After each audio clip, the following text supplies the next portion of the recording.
بسم اللہ الرحمن الرحیم۔ دعاؤں کی قبولیت کے سنہرے واقعات، سبق نمبر 12۔ ایک دلچسپ واقعہ۔ یہ واقعہ شیخ عبدالعزیز عقیل نے اپنے پرسوز لیکچر عبرت انگیز واقعات میں بیان کیا ہے۔ انہوں نے بتایا کہ میرے ایک قریبی عزیز نابینا، حافظ اور بہت نیک انسان تھے۔ میں ان سے اکثر ملنے جاتا، بچے بڑے سبھی ان سے بڑی محبت کرتے تھے۔ میں زندگی کی 17 بہاریں دیکھ چکا تھا۔ ایک روز میں ان سے ملنے گیا تو انہوں نے مجھ سے کہا، میاں تم شادی کیوں نہیں کر لیتے؟ میں نے روزی کے مسائل کا ذکر کیا تو کہنے لگے، بیٹے سچے دل سے دعا کرو، رب تعالیٰ کے در پر دستک دو، آسانی کی امید رکھو۔ پھر انہوں نے مجھ سے اپنا ذاتی واقعہ بیان کیا۔ میں نے دھیان سے سنا۔ وہ کہہ رہے تھے، میرا گھرانہ بے حد غریب تھا، ہم بڑی تنگی کی زندگی گزارتے تھے۔ میں ٹھہرا پیدائشی نابینا اور بدصورت، مجھ میں تھا کیا جو کوئی مجھے اپنی لڑکی دیتا؟ اس کے باوجود میں شادی کرنا چاہتا تھا۔ والد صاحب کی خدمت میں حاضر ہوا اور عرض کیا، ابا جان میں شادی کرنا چاہتا ہوں۔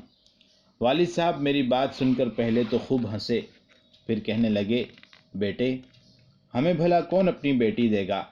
تم جانتے ہو کہ تم پیدائشی نابینا ہو، اس پر ہماری یہ غربت ایک اور بڑی مصیبت ہے۔ میرا اور اپنا مذاق اڑا کر وہ تھوڑی دیر خاموش رہے، پھر بولے، خیر صبر کا دامن تھامے رکھو، ہماری حالت تو تمہارے سامنے ہے، دیکھو اللہ تعالیٰ کیا راستہ نکالتا ہے۔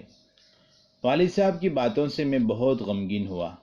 ان کا صاف جواب پا کر میں والدہ محترمہ کی خدمت میں گیا۔ میری عمر اس وقت یہی کوئی 24-25 کے قریب رہی ہوگی۔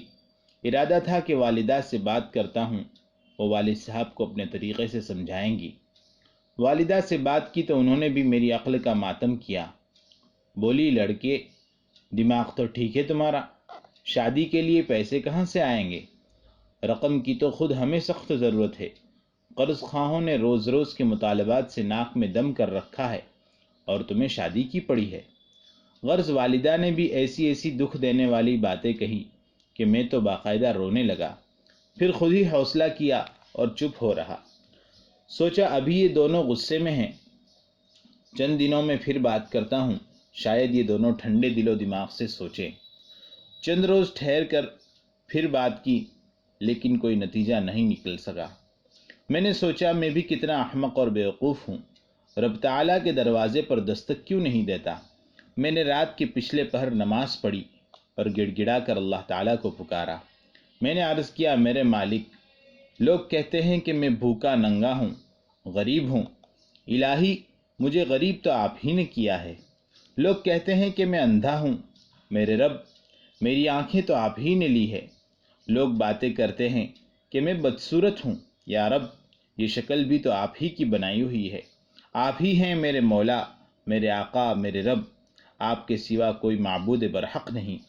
الہی آپ جانتے ہیں کہ میں بھی دوسرے لوگوں کی طرح شادی کی خواہش رکھتا ہوں، لیکن کوئی حیلہ وسیلہ نہیں۔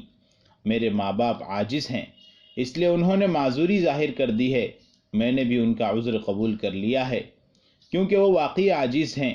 لیکن اے میرے اللہ، آپ تو ہرگز عاجز نہیں ہیں، مجھ پر نظر کرم کیجیے اور میرے لیے شادی کرنا آسان فرما دیجیے۔ دعا کرنے کے بعد مجھے نیند آ گئی، میں لیٹا اور سو گیا۔ خواب میں دیکھا کہ نہایت گرم تپتی ہوئی جگہ کھڑا ہوں، یکایک آسمان سے خیمہ اترا اور اس نے مجھے ڈھانپ لیا۔ مجھے ایک عجیب ٹھنڈک اور آرام ملا۔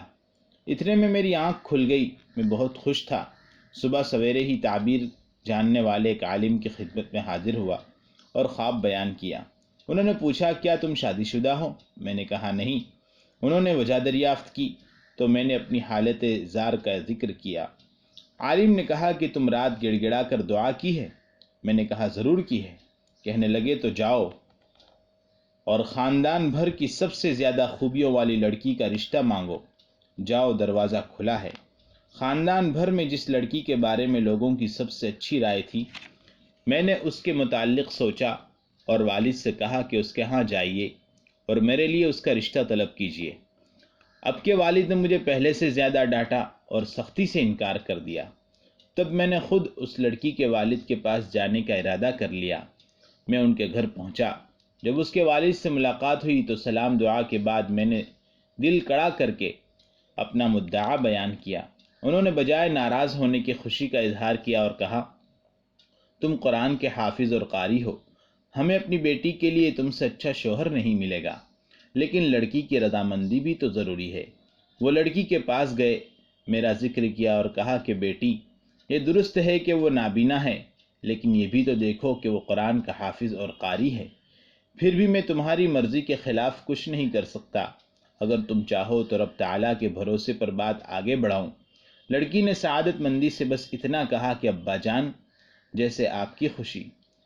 یوں بات طے ہو گئی اور ہفتے بھر میں وہ نیک سیرت لڑکی میری اہلیہ بن کر ہمارے گھر کی رونق بن گئی۔ ربنا اغفر لنا ذنوبنا واسرافنا فی امرنا وثبت اقدامنا وانصرنا علی القوم الکافرین۔